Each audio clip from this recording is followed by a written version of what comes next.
اہرام، بڑے بڑے مقبرے۔ اس سے بڑے مقبرے شاید ہی منظر عام پر آئے ہوں۔ ان مقبروں میں مصر کے فرعونوں کی لاشیں محفوظ کی جاتی تھیں۔ یہ مقبرے قدیم مصر کی تہذیب کی عکاسی کرتے ہیں۔ یہ تہذیب جو 4000 سال تک قائم رہی، یہ آپس میں بہت سخت اور کڑے مذہبی ڈھانچے میں بندھی ہوئی تھی، اور یہ ڈھانچہ نہ صرف حکمرانوں بلکہ عوام پر مکمل طور پر لاگو ہوتا تھا۔ مذہبی پیشوا نہ صرف روحانی زندگی کے کرتا دھرتا تھے بلکہ دنیاوی زندگی میں بھی ان کو برابر عمل دخل حاصل تھا۔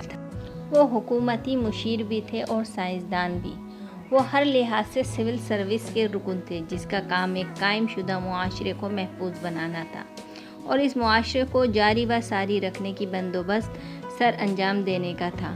لہٰذا اہرام موت کی صورت میں وہی کردارات سر انجام دیتے تھے جو محلات زندگی کی صورت میں سر انجام دیتے تھے۔ محلات اپنے بڑے بڑے ستونوں اور مجسموں کے ساتھ لوگوں کو متاثر کرنے کے لیے بنائے جاتے تھے۔ یہ محلات لوگوں کو حکمرانوں کی شان و شوکت سے روشناس کراتے تھے۔ اہراموں کی تعمیر پرانی بادشاہت کے دور میں منظر عام پر آئی۔ 2613 قبل مسیح یہ تیسرے شاہی سلسلے کا فرعون ریجوسر تھا جس نے پتھروں سے اہرام تعمیر کروائے اور اہراموں کی دیواروں کو سیڑھیوں کی شکل میں ترتیب دیا۔ ہر دیوار 60 میٹر بلند ہے۔ اس طرح تیسرے شاہی دور کے فرعون سینیفرو نے بھی مخروطی شکل کا مقبرہ تعمیر کروایا۔ اس فرعون نے اہرام کے نظریے کو نئی طرز عطا کی اور سیڑھیوں پر کرتے ہوئے اسے ہموار شکل عطا کی۔ وقت گزرنے کے ساتھ ساتھ ان اہراموں کے سائز میں بھی اضافہ ہوتا چلا گیا، حتیٰ کہ بڑے بڑے اہرام منظر عام پر آنے لگے۔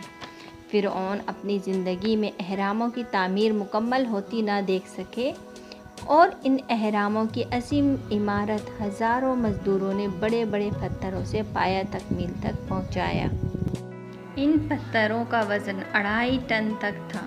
ایک بڑے اہرام کی اونچائی 156 میٹر ہے اور اب یہ چند فٹ کی حد تک ٹوٹ چکا ہے۔ اس کی بنیاد 230 میٹر ہے۔ اس کی تعمیر میں پتھروں کے تقریباً 23 لاکھ بلاک استعمال ہوئے اور شمال کی جانب اس کا داخلی راستہ سطح زمین سے 18 میٹر اونچا ایک برآمدہ ایک زیر زمین چیمبر کی طرف جاتا ہے، جہاں سے ملکہ کے چیمبر اور پھر بادشاہ کے چیمبر تک رسائی ممکن ہے۔ ان مقبروں میں سے ان کی لاشوں کے ساتھ ساتھ ان کے خزانے، قیمتی پتھر اور ہیرے جواہرات اور ان کے ساتھ ان کی خدمت کرنے والے نوکر اور جانور بھی دفن تھے۔ یہ دولت ڈاکہ زنی کرنے والوں کی حوصلہ افزائی کرتی تھی اور بہت سا خزانہ غائب بھی ہو چکا ہے۔ 19 اور 20 صدی میں ان مقبروں کی تحقیقات نے ان قدیم مقبروں کی لوٹ مار میں اضافہ سر انجام دیا، لیکن اس کے باوجود بھی ابھی بہت کچھ باقی بچا ہے اور میوزیم میں محفوظ کر لیا گیا ہے تاکہ دنیا پر عجائب کا انکشاف کیا جا سکے، جو کہ اس روئے زمین میں ایک ایسی تہذیب سے متعلق ہے جو عرصہ دراز تک زمین کی زینت بنی رہی تھی۔ فرعون سنوفر 2612 قبل مسیح سے 2589 قبل مسیح تک مصر کا حکمران رہا۔ اس کے عہد میں کسی نے اسے سیڑھیوں کے بجائے سپاٹ دیواروں والے اہرام کا مشورہ دیا۔ چنانچہ ہموار اور ڈھلان والے اہرام کی تعمیر کی گئی۔ سنوفر کے اس اہرام کو سرخ یعنی لال اہرام کہا جاتا ہے۔ سنوفر کے بعد اس کا بیٹا خوفو فرعون بنا، جس نے 2589 سے 2566 قبل مسیح مصر پر حکمرانی کی۔ یہی وہ شخص تھا جس نے مصر کی تاریخ کا سب سے مشہور اور عظیم اہرام تعمیر کروایا۔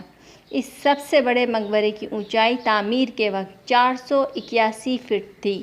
وقت کی شکست و ریخت اور بوسیدگی نے اس کی اونچائی 30 فٹ کم کر دی ہے، لیکن اس کے باوجود اس عمارت کو 43 صدیوں تک کرۂ ارض کی سب سے اونچی عمارت ہونے کا اعزاز حاصل رہا ہے۔ اور اچھی ویڈیو دیکھنے کے لیے ہمارے چینل کو لائک اینڈ سبسکرائب کیجیے اور بیل آئیکن پریس کیجیے۔